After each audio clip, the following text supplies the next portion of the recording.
ನಮಸ್ಕಾರ. ಪ್ರಜಾರಾಜ್ಯ ಕನ್ನಡ ನ್ಯೂಸ್ಗೆ ಸ್ವಾಗತ. ನಾನು ರಾಮಗೌಡ ಪಾಟೀಲ್.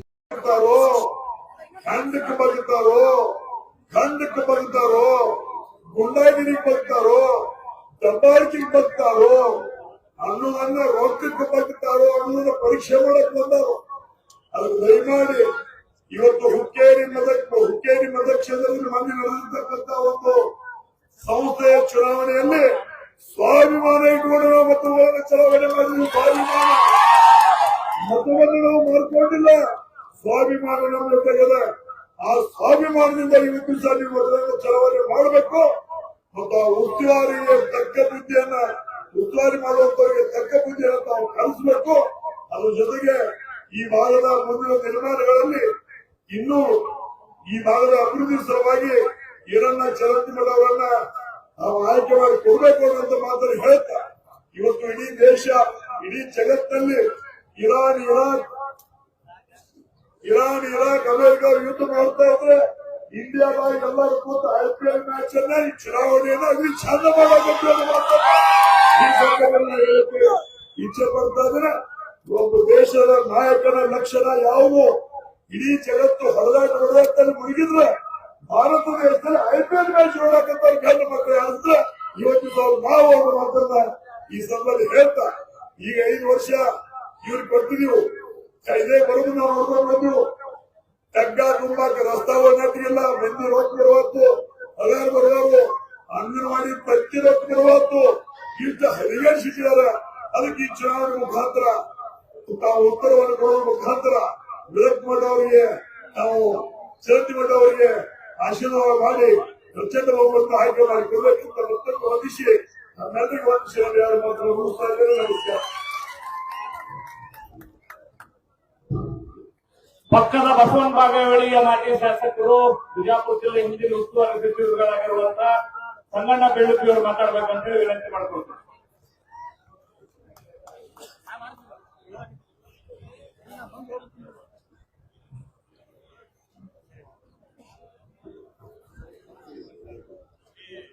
बोलो भारत माता की, ಭಾರತೀಯ ಜನತಾ ಪಕ್ಷಕ್ಕೆ, ಜಗಮೆಚ್ಚಿದ ನಾಯಕ ಹೆಮ್ಮೆ ಪ್ರಧಾನಮಂತ್ರಿ ನರೇಂದ್ರ ಮೋದಿ ಅವರಿಗೆ, ರಾಷ್ಟ್ರೀಯ ಅಧ್ಯಕ್ಷ ನಿತಿನ್ ನವೀನ್ ಅವರಿಗೆ, ರಾಜ್ಯಾಧ್ಯಕ್ಷ BY ವಿಜೇಂದ್ರ ಅವರಿಗೆ, ಹಿಂದಿನ ಮುಖ್ಯಮಂತ್ರಿ ರೈತ ನಾಯಕ ಸನ್ಮಾನ್ಯ BS ಯಡಿಯೂರಪ್ಪನವರಿಗೆ, ಕೇಂದ್ರ ಸಚಿವ ಸನ್ಮಾನ್ಯ ಪ್ರಹ್ಲಾದ್ ಜೋಶಿ ಅವರಿಗೆ, ವೇದಿಕೆ ಮೇಲೆ ಆಸೀನರಾಗಿರ್ತಕ್ಕಂಥ ಎಲ್ಲ ಪಕ್ಷದ ನಾಯಕರುಗಳಿಗೆ, ಈ ಬಾಗಲಕೋಟೆ ವಿಧಾನಸಭಾ ಕ್ಷೇತ್ರದ ಎಲ್ಲ ಕಾರ್ಯಕರ್ತ ಬಂಧು ಭಗಿನಿಯರಿಗೆ ಒಂದೇ 9ನೇ ತಾರೀಕಿಗೆ ನಡೀತಕ್ಕಂಥ ಈ ರಾಜ್ಯದ ಮುಂದಿನ 2028ರ ವಿಧಾನಸಭೆಯ ಚುನಾವಣೆಯ ಭವಿಷ್ಯವನ್ನು ಬರೀತಕ್ಕಂಥ ಬಾಗಲಕೋಟೆ ಕ್ಷೇತ್ರದ ಉಪಚುನಾವಣೆಯಲ್ಲಿ ಅಭ್ಯರ್ಥಿಯಾಗಿರ್ತಕ್ಕಂಥ ಶ್ರೀ ವೀರಣ್ಣ ಚರಂತಿಮಠರವರ ಚುನಾವಣಾ ಪ್ರಚಾರಾರ್ಥವಾಗಿ ಹಮ್ಮಿಕೊಂಡಿರ್ತಕ್ಕಂಥ ಈ ರಾಂಪುರದ ಚುನಾವಣಾ ಪ್ರಚಾರ ಸಭೆ ವೇದಿಕೆಯ ಮೇಲೆ ಆಸೀನರಾಗಿರ್ತಕ್ಕಂಥ ಹೆಮ್ಮೆಯ ನಾಯಕರು, ರೈತ ನಾಯಕರು, ಬಾಗಲಕೋಟೆಗೆ ದೇಶದಲ್ಲಿ 3ನೇದು, ಕರ್ನಾಟಕದಲ್ಲಿ 1ನೇದು ತೋಟಗಾರಿಕಾ ವಿಶ್ವವಿದ್ಯಾಲಯ ಕೊಟ್ಟಿರ್ತಕ್ಕಂಥ ಮಹಾನ್ ನಾಯಕ ಯಾರಾದ್ರೆ ಸನ್ಮಾನ್ಯ BS ಯಡಿಯೂರಪ್ಪಾಜಿ ಅವರು ಕೂಡ ವಂದನೆಯನ್ನು ಹೇಳ್ತಾ, ಇವತ್ತು ಕೇಂದ್ರ ಸಚಿವರು ಪ್ರಹ್ಲಾದ್ ಜೋಶಿ ಸಾಹೇಬ್ರವರು ಇವತ್ತು ನಮಗೊಂದು ಹೆಮ್ಮೆ, ಕರ್ನಾಟಕದ ಹೆಮ್ಮೆ. ಅನಂತಕುಮಾರ್ ಅವರು ಹೋದ ಮೇಲೆ ಯಾರು ಕಾಣ್ತಿದ್ದೇನೋ ಅನಂತಕುಮಾರ್ ಅವರ ಸ್ಥಾನವನ್ನು ತುಂಬಿ ಭವಿಷ್ಯದ ಪ್ರಧಾನಮಂತ್ರಿ ಸ್ಥಾನಕ್ಕೆ ಯಾರಾದ್ರೂ ಅಭ್ಯರ್ಥಿ ಹಾಕಿದ್ರೆ ಸನ್ಮಾನ್ಯ ಪ್ರಹ್ಲಾದ್ ಜೋಶಿ ಅವರು ಆಗಿರ್ತಕ್ಕಂಥ ಮಾತನ್ನು ಹೆಮ್ಮೆ ಎಂದು ಹೇಳ್ತಾ, ಅವರ ಅದ್ರ ಜೊತೆಗೆ ವೇದಿಕೆ ಮೇಲೆ ಆಸೀನರಾಗಿರ್ತಕ್ಕಂಥ ಹಿಂದಿನ ಮುಖ್ಯಮಂತ್ರಿಗಳು ಬಿಜಾಪುರ ಬಾಗಲಕೋಟೆ ಜಿಲ್ಲೆ ಕೃಷ್ಣಾ ಮೇಲ್ದಂಡ ಯೋಜನೆಯ 3ನೇ ಹಂತ ಕೋರ್ಟ್ನಾಗೈತೆ, ಅದು ಕೆಲ ತುಂಬ ಗೊತ್ತಿಲ್ಲ ನಿಮಗೆ.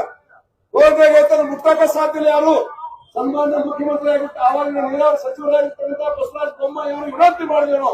ನಾವು ಭಾರತೀಯ ಜನತಾ ಪಾರ್ಟಿ ನೀರಾವರಿಯ ಸಮಗ್ರ ಬಾಗಲಕೋಟೆ ವಿಜಯಪುರ ಜಿಲ್ಲೆ ನೀರಾವರಿ ಆಗ್ಬೇಕಂತ ಹೋರಾಟ ಮಾಡಿವಿ.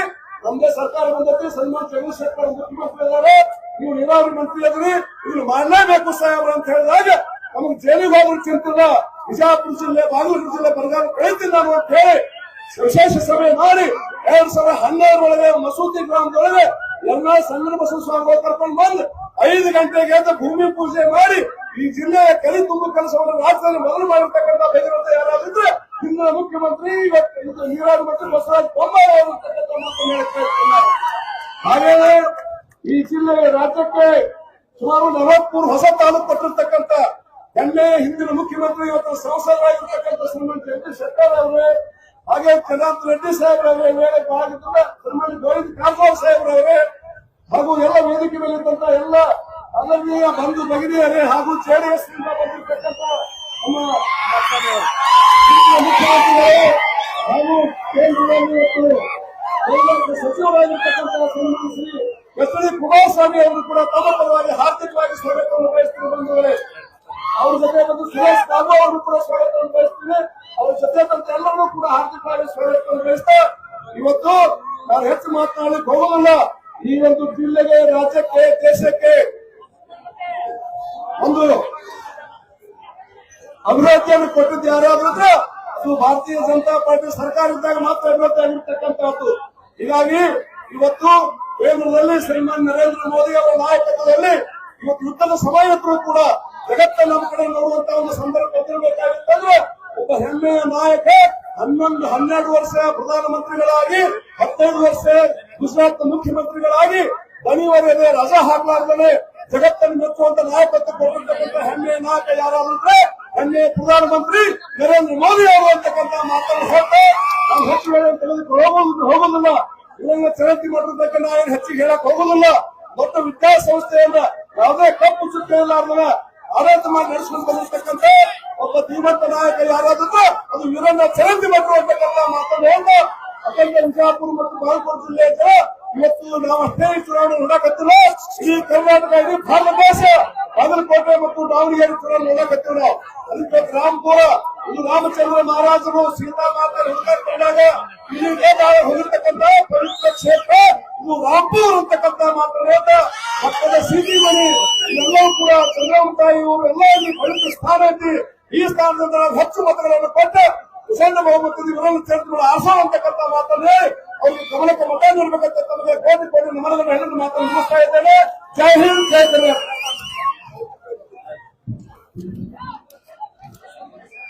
बोलो भारत माता की, ಭಾರತೀಯ ಜನತಾ ಪಾರ್ಟಿಗೆ, ಹೆಮ್ಮೆಯ ಪ್ರಧಾನಿ ನರೇಂದ್ರ ಮೋದಿ ಅವರಿಗೆ, ಮಾಜಿ ಮುಖ್ಯಮಂತ್ರಿಗಳಾಗಿ ಈಗ ತಾನೇ ಆಗಮಿಸಿರುವಂತಹ ಸನ್ಮಾನ್ಯ ಎಚ್ ಡಿ ಕುಮಾರಸ್ವಾಮಿ ಅವರಿಗೆ ಹಾರ್ದಿಕವಾಗಿರುವಂತಹ ಸ್ವಾಗತವನ್ನು ಕೋರ್ತೇನೆ. ಅವರಿಗೆ ಮಾಲಾರ್ಪಣೆ ಮಾಡಿ ಸ್ವಾಗತವನ್ನು ಕೋರಬೇಕೆಂದು ಮಂಡಲ ಅಧ್ಯಕ್ಷರು ಕೇಳ್ತೇನೆ. ಅದೇ ರೀತಿ ಕೋಲಾರದ ಲೋಕಸಭಾ ಸದಸ್ಯರಾಗಿರುವಂತಹ ಮಾನ್ಯ ಶ್ರೀ ಮಲೇಶ್ ಬಾಬು ಅವರಿಗೆ ಹಾರ್ದಿಕವಾಗಿರುವಂತಹ ಸ್ವಾಗತವನ್ನು ಕೋರ್ತೇನೆ. ಜೆಡಿಎಸ್ನ ಶಾಸಕಾಂಗ ಪಕ್ಷದ ನಾಯಕರು ಶಾಸಕರಾಗಿರುವಂತಹ ಸುರೇಶ್ ಬಾಬು ಅವರು ಕೂಡ ಹಾರ್ದಿಕವಾಗಿರುವಂತಹ ಸ್ವಾಗತವನ್ನು ಕೊಡ್ತೇನೆ. ವಿಧಾನ ಪರಿಷತ್ತಿನ ಸದಸ್ಯರು ಮಿತ್ರರಾಗಿರುವಂತಹ ಭೋಜೇಗೌಡರಿಗೂ ಕೂಡ ಹಾರ್ದಿಕವಾಗಿರುವಂತಹ ಸ್ವಾಗತವನ್ನು ಕೊಡ್ತೇನೆ.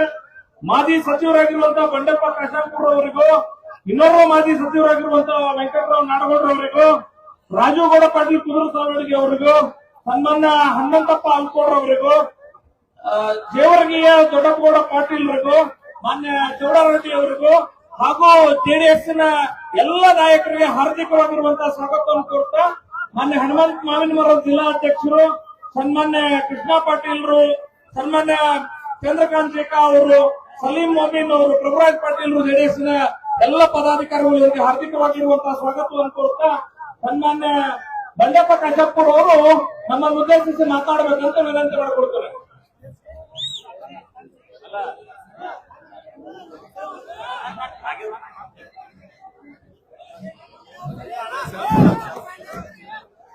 ಎಲ್ರಿಗೂ ನಮಸ್ಕಾರ. ಇವತ್ತ ರಾಮಪುರ ಗ್ರಾಮದಲ್ಲಿ ಎಲ್ಲ ಬಿಜೆಪಿ ಮತ್ತು ಜೆಡಿಎಸ್ ಇಡೀ ಕರ್ನಾಟಕದ ಘಟಾನುಘಟಿಗಳು ಎಲ್ಲರೂ ಇದಾರಂದ್ರೆ ಅದು ರಾಮಪುರ ಗ್ರಾಮದಲ್ಲಿ ಇದ್ದಾರೆ. ಬಂಧುಗಳೇ, ಇವತ್ತ ಈ ಬೈ ಎಲೆಕ್ಷನ್ ನಡೀತಾ ಇದೆ. ಇದು ಇಡೀ ಕರ್ನಾಟಕದ ದಿಕ್ಸೂಚಿ ಬದಲಾಗುತ್ತೆ. ಯಾಕೆ ಹೇಳ್ತೀನಿ ಕೇಳ್ರಿ, ಇವ್ರೇನು ಕಾಂಗ್ರೆಸ್ನವರು ಗ್ಯಾರಂಟಿ ಗ್ಯಾರಂಟಿ ಅಂತ ಹೇಳಿ ಓಡಾಡತ್ತಾರ. ಈ ಗ್ಯಾರಂಟಿ ಎಲ್ಲ ಪೊಳಿ ಗ್ಯಾರಂಟಿಗಳವ. ಈ ಕಡೆ 5 ಗ್ಯಾರಂಟಿ ಹೇಳ್ತಾರ. ಮುಖ್ಯಮಂತ್ರಿಗಳು ಮಾತಾಡಿದ್ರೆ ಅನ್ನ ಭಾಗ್ಯ, ಅದ್ರಲ್ಲ 10 ಕೆಜಿ 5 ಕೆಜಿ ಮೋದಿಯವ್ರ ಭಾಗ್ಯ. ಅದು ಮುಖ್ಯಮಂತ್ರಿಗಳಲ್ಲ, 5 ಕೆಜಿ ಅಷ್ಟೇ ಇರ್ಬೇಕು. ಅಷ್ಟೇ ಅಲ್ಲ, 2,000 ರೂಪಾಯಿ ಕೊಡ್ತೀನಿ ಅಂತ ಹೇಳ್ತಾರ ಮಹಿಳೆಯರಿಗೆ. ಈ ಕಡೆ ಗಂಡಸರಿಗೆಲ್ಲ ರಾತ್ರಿ ಹೋದ್ರೆ ಬಾಟಲ್ ಎಷ್ಟು ರೇಟ್ ಮಾಡಿದಾರೆ ಗೊತ್ತಾ? ಈ ಕಡೆ ಕೊಡೋದು, ಈ ಕಡೆ ತಗೊಳ್ಳೋದು. ಅದಕ್ಕೆ ಬಂಧುಗಳೇ, ಇವು ಯಾವ ಗ್ಯಾರಂಟಿ ಬಗ್ಗೆ ಲೆಕ್ಕ ಇಡಬೇಡ್ರಿ. ಇಲ್ಲಿ ನೋಡ್ರಿ, ಇವತ್ತು ಘಟಾನುಘಟಿಗಳು ಎಚ್.ಡಿ. ಕುಮಾರಸ್ವಾಮಿ ಅವರು ಮುಖ್ಯಮಂತ್ರಿ ಇದ್ದಾಗ ಯಡಿಯೂರಪ್ಪ ಸಾಹೇಬರು ಉಪಮುಖ್ಯಮಂತ್ರಿಗಳಿದ್ರು. ಮೊದಲನೇ ಬಾರಿಗೆ ಕರ್ನಾಟಕದಲ್ಲಿ ಸಾಲ ಮನ್ನಾ ಮಾಡಿದ್ದು ಅವತ್ತಿನ ಸರ್ಕಾರ. ಎರಡನೇ ಬಾರಿಗೂ ಮುಖ್ಯಮಂತ್ರಿಗಳು ಕುಮಾರಸ್ವಾಮಿ ಅವರಾಗೂ 25,000 ಕೋಟಿ. ಇವತ್ತು ನೀವೆಲ್ಲ ಹೇಳ್ರಿ, ಇವತ್ತು ಸಾಲ ಮನ್ನಾ ಆಗದೇ ಇಲ್ಲ.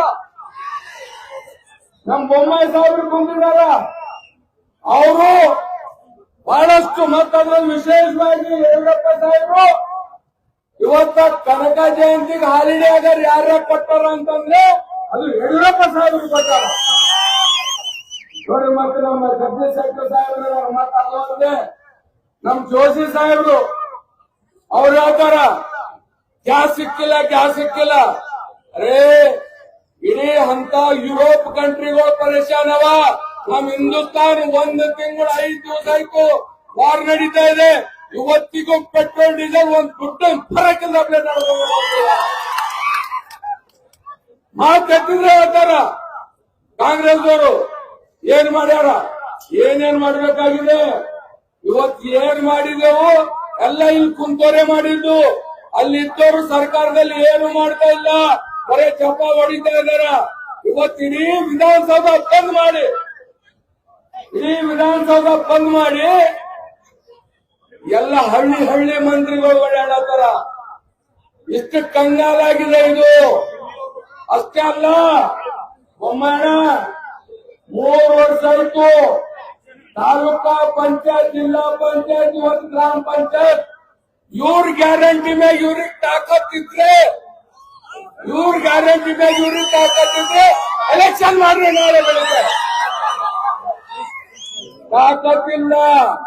ನಮ್ ಲೀಡರ್ದಾಗ ಒಂದು ಹಾಡು ಬರ್ತಿದೆ ಹಿಂದಿದಾಗ, ಡರ್ಪೋಕ್ ಸರ್ಕಾರ ಇದು, ಡರ್ಪೋಕ್ ಸರ್ಕಾರ ಇದು.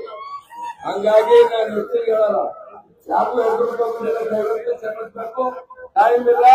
ಅದಕ್ಕ ಮುಂದೆ ಬಹಳ ಘಟಾನುಘಟಿಗಳಿದಾರ. ಅದಕ್ಕೆ ಎಲ್ಲರಿಗೆ ಏನಿದು ಬಾಗಲಕೋಟೆ ಎಲೆಕ್ಷನ್ ಇವು 2 ನಾವು ಗೆದ್ದ್ರಿಂದ ಸರ್ಕಾರ ಏನ್ ಬಿಟ್ಟೋಗಲ್ಲ. ಆದ್ರೆ ಚುರುಕಿ ಮುಟ್ಟಂತ ಕೆಲಸ ಇಲ್ಲಿ ಜನ ಮಾಡಬೇಕು, ಕರ್ನಾಟಕ ಮಂದಿ ಕೊಡಬೇಕು ಅಂತ ನೀವೆಲ್ಲರೂ ಚಿರಂಜಿ ಮಟ್ಟವರಿಗೆ ಆಶೀರ್ವಾದ ಮಾಡಿ ಇವತ್ತು ಗೆದ್ದು ಚೆಲ್ಲಬೇಕು. ಬೀದರ್ ಹಿಡ್ಕೊಂಡು ಚಾಮರಾಜನಗರ ತನ ನಿಮಗ್ ನೋಡ್ತಾ ಇದಾರೆ ಜನ.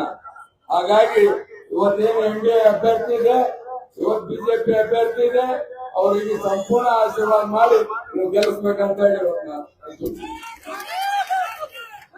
ಮಾಜಿ ಸಚಿವರು ಗಂಗಾವತಿಯ ಜನಪ್ರಿಯ ಶಾಸಕರಾಗಿರುವಂತಹ ಸನ್ಮಾನ್ಯ ಜನಾರ್ದನ್ ರೆಡ್ಡಿ ಸಾಹೇಬರು ಮಾತಾಡಬೇಕಂತ ಹೇಳಿದ್ದಾರೆ.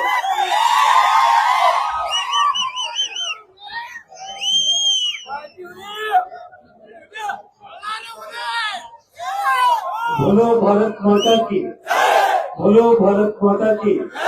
भारतीय जनता ಪಕ್ಷಕ್ಕೆ ಬಂಧುಗಳೇ, ಬಾಗಲಕೋಟೆ ವಿಧಾನಸಭಾ ಉಪಚುನಾವಣೆ ಅಂಗವಾಗಿ ರಾಂಪುರ ಗ್ರಾಮದಲ್ಲಿ ವೇದಿಕೆ ಮೇಲೆ ಉಪಸ್ಥಿತರಿರುವ ಭಾರತೀಯ ಜನತಾ ಪಕ್ಷದ ಭೀಷ್ಮ ಪಿತಾಮಹರೇ ಸನ್ಮಾನ್ಯ BS ಯಡಿಯೂರಪ್ಪನವರಿಗೆ ಮತ್ತು ನಮ್ಮ ಕರ್ನಾಟಕ ರಾಜ್ಯದ ನೆಚ್ಚಿನ ನಾಯಕರು, ಕೇಂದ್ರ ಸಚಿವರು ಮತ್ತು ಇಡೀ ಭಾರತದಲ್ಲಿ ಬಲಿಷ್ಠ 100 ಮಂದಿ ವ್ಯಕ್ತಿಗಳಲ್ಲಿ ಒಬ್ಬರು ಅಂತೇಳಿ ಇತ್ತೀಚೆಗೆ ತಾನೇ ಅವಾರ್ಡ್ ತಗೊಂಡಿರುವಂತ ನಮ್ಮ ಪ್ರಹ್ಲಾದ್ ಜೋಶಿ ಸಾಹೇಬರು ಮತ್ತು ಕರ್ನಾಟಕ ರಾಜ್ಯ ನೆಚ್ಚಿನ ನಾಯಕರು, ಮಾಜಿ ಮುಖ್ಯಮಂತ್ರಿಗಳು, ಕೇಂದ್ರ ಸಚಿವರಾಗಿರುವ ಸನ್ಮಾನ್ಯ ಎಚ್ ಡಿ ಕುಮಾರಸ್ವಾಮಿ ಅವರಿಗೆ ಮತ್ತು ಮಾಜಿ ಮುಖ್ಯಮಂತ್ರಿಗಳಾದ ಜಗದೀಶ್ ಶೆಟ್ಟರ್ ಅವರಿಗೆ, ಬಸವರಾಜ ಬೊಮ್ಮಾಯಿಯವರಿಗೆ ಮತ್ತು ವೇದಿಕೆ ಮೇಲೆ ಉಪಸ್ಥಿತರಿರುವ ಎಲ್ಲ ನಮ್ಮ ಈ ಭಾಗದ ಜನಪ್ರಿಯ ಸಂಸದರಾದ ಗದ್ದೇಗೌಡರಿಗೆ, ಎಲ್ಲ ನಾಯಕರುಗಳಿಗೆ ಮತ್ತು ಈ ಕಾರ್ಯಕ್ರಮದಲ್ಲಿ ಭಾಗವಹಿಸಿರುವ ಬಾಗಲಕೋಟೆ ವಿಧಾನಸಭಾ ಕ್ಷೇತ್ರದ ಎಲ್ಲ ನನ್ನ ಪ್ರೀತಿಯ ಅಣ್ಣ ತಮ್ಮಂದರಿಗೆ, ಅಕ್ಕ ತಂಗಿಯರಿಗೆ, ತಾಯಂದಿರಿಗೆ, ಮಾಧ್ಯಮ ಸ್ನೇಹಿತರಿಗೆ ಮೊದಲನೇದಾಗಿ ನನ್ನ ಹೃದಯಪೂರ್ವಕ ನಮಸ್ಕಾರಗಳು. ಬಂಧುಗಳೇ, ಇವತ್ತು ನಾವೆಲ್ಲರೂ ಕೂಡ ಇಲ್ಲಿ ಸೇರಿರೋದು ನಮ್ಮ ನೇರ ನಡೆನುಡಿಯ ಬಾಗಲಕೋಟೆಯನ್ನ ವಿದ್ಯಾಕಾಶಿಯಾಗಿ ಮಾಡಿರುವಂತ ವೀರಣ್ಣ ಚರಂತಿ ಮಠವನ್ನ ಗೆಲ್ಸೋದಕ್ಕೆ ಇವತ್ತು ನಾವೆಲ್ಲರೂ ಕೂಡ ಇಲ್ಲಿ ಸೇರಿರುವಂತದ್ದು. ಹೆಚ್ಚು ಮಾತಾಡೋದಕ್ಕೆ ಯಾಕಂದ್ರೆ ನಾನು ನಿನ್ನೆಯಿಂದ ಇವತ್ತೇನ್ ಬಂದಿದ್ರೆ ಎಲ್ಲ ಗ್ರಾಮಗಳು ಕೂಡ ಬಂದಿದ್ದೀನಿ, ನಾಳೆ ನಾಡಿದ್ದು ಕೂಡ ಬರ್ತಾ ಇದ್ದೀನಿ. ಒಂದೇ ಒಂದು ವಿಚಾರ ಏನಂತಂದ್ರೆ, ಇಡೀ ದೇಶದಲ್ಲಿ ಇವತ್ತು ಭಾರತೀಯ ಜನತಾ ಪಕ್ಷ ಏನ್ 22 ರಾಜ್ಯಗಳಲ್ಲಿ ಅಧಿಕಾರ ಮಾಡ್ತಾ ಇದೆ, ಬರುವಂತ 20-28 ಇವತ್ತು ಸನ್ಮಾನ್ಯ ಯಡಿಯೂರಪ್ಪ ಅವರು ಮತ್ತು ವೇದಿಕೆ ಬೆಳೆಯುವಂತ ಎಲ್ಲ ನಾಯಕರುಗಳ ಜೊತೆಯಲ್ಲಿ ಸನ್ಮಾನ್ಯ ಎಚ್ ಡಿ ಕುಮಾರಸ್ವಾಮಿ ಅವರು ಸೇರ್ಕೊಂಡು ಬರುವಂತ ದಿನಗಳಲ್ಲಿ ಎನ್ಡಿಎ ಸರ್ಕಾರ 20-28ಕ್ಕೆ ಬರುತ್ತೆ ಅಂತಂದ್ರೆ ಅದು ಬಾಗಲಕೋಟೆಯಲ್ಲಿ ವೀರಣ್ಣ ಚರಂತಿ ಮಠವನ್ನ ಗೆಲ್ಲಿಸೋದ್ರ ಮೂಲಕ ಇಡೀ ಭಾರತಕ್ಕೆ ಒಂದು ದೊಡ್ಡ ಸಂದೇಶ ಕಲಿಸುವಂತ ಒಂದು ಪ್ರಾಮಾಣಿಕ ಒಂದು ಕೆಲಸ ನಾವೆಲ್ಲರೂ ಕೂಡ ಮಾಡಬೇಕು ಅಂತ ಹೇಳ್ತಾ, ಹೆಚ್ಚು ಮಾತಾಡೋದಕ್ಕಿಂತ ಕೂಡ ನಮ್ಮ ನಾಯಕರುಗಳ ಮಾತುಗಳನ್ನೇ ನಾವು ಕೇಳೋಣ ಅಂತ ಹೇಳಿ ಈ ಇಳಿ ವಯಸ್ಸಲ್ಲೂ ಕೂಡ ತಾವೆಲ್ಲರೂ ಕೂಡ ನೋಡಿ ಉದ್ದೇಶಿಸಿ ಮಾತಾಡಬೇಕಂತ ಬಂದಿರುವಂತಹ ಸನ್ಮಾನ್ಯ ಯಡಿಯೂರಪ್ಪ ಅವರು ಇನ್ನ ಎಲ್ಲ ನಮ್ಮ ಹಿರಿಯ ನಾಯಕರುಗಳ ಮಾತುಗಳನ್ನು ತಾವು ಕೇಳಬೇಕಾಗಿರೋ ಕಾರಣ ಇಷ್ಟೇ ನಾನು ತಮ್ಮಲ್ಲಿ ಕೈ ಜೋಡಿಸಿ ಪ್ರಾರ್ಥನೆಯನ್ನ ಮಾಡ್ತಾ ಇರೋದು. ವೀರಣ್ಣ ಚರಂತಿ ಮಠ ಅವರ ಗೆಲುವು ಇಡೀ ಕರ್ನಾಟಕ ಭಾರತ ನೋಡುವಂತ ಗೆಲುವು ಆಗ್ಬೇಕು ಅಂತ ಹೇಳಿ ನನ್ನ ಮಾತನ್ನು ಮುಕ್ತಾಯ ಮಾಡ್ತಾ ಇದ್ದೇನೆ. ಜೈ ಹಿಂದ್, ಜೈ ಕರ್ನಾಟಕ. ಮಾಜಿ ಉಪಮುಖ್ಯಮಂತ್ರಿಗಳು ಚಿತ್ರದುರ್ಗದ ಜನಪ್ರಿಯ ಸಂಸದರಾಗಿರುವಂತಹ ಸನ್ಮಾನ್ಯ ಗೋವಿಂದ ಕಾರಜೋಳ ಸಾಹೇಬರು ಮಾತಾಡಬೇಕಂತ ವಿನಂತಿ ಮಾಡಿಕೊಳ್ಳುತ್ತೇನೆ.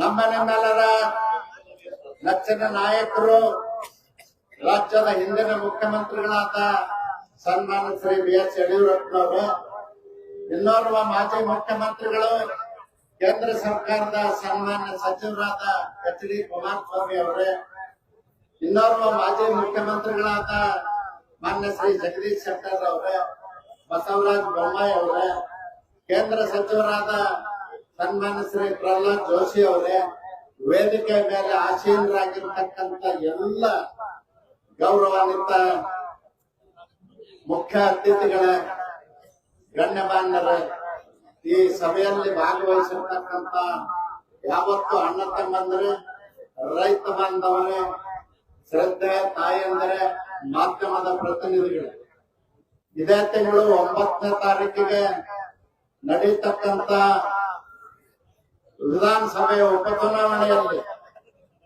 ಭಾರತೀಯ ಜನತಾ ಪಕ್ಷ ಎನ್ಡಿಎ ಅಭ್ಯರ್ಥಿ ಆಗಿರ್ತಕ್ಕಂಥ ಮಾನ್ಯ ಶ್ರೀ ವೀರಣ್ಣ ಚರಂತಿ ಗುರುತಾದಂತ ಕಮಲಕ್ಕೆ 100ಕ್ಕೆ 100ರಷ್ಟು ಮತ ಹಾಕಿ ಆಶೀರ್ವಾದ ಮಾಡಿ ಆರಿಸಿ ಕಳಿಸಬೇಕು ಅಂತ ಕೈ ಮುಗಿದು ಪ್ರಾರ್ಥನೆ ಮಾಡ್ತಾನೆ.